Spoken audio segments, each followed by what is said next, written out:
भेटालू करे का जिला आरा जालू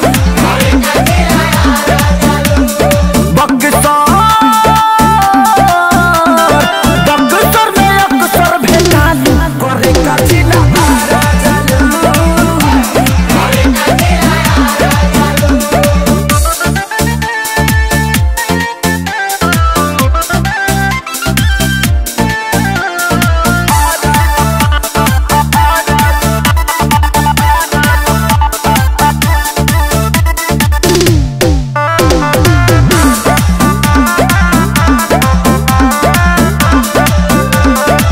देखी के चढ़ल जवानी होखेला मन पानी पानी तहरा में खर्चा बात बड़ी चर्चा में बड़ुए रानी।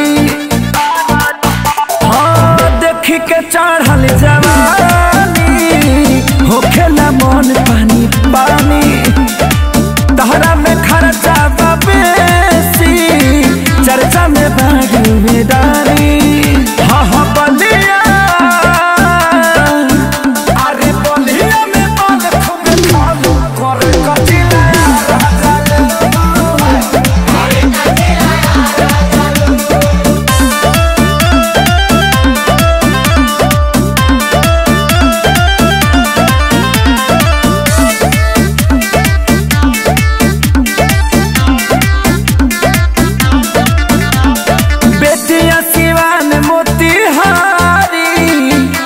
करे ना पारा पारी संजय से आने आकाश मुझो में होता है रोज मारा मारी।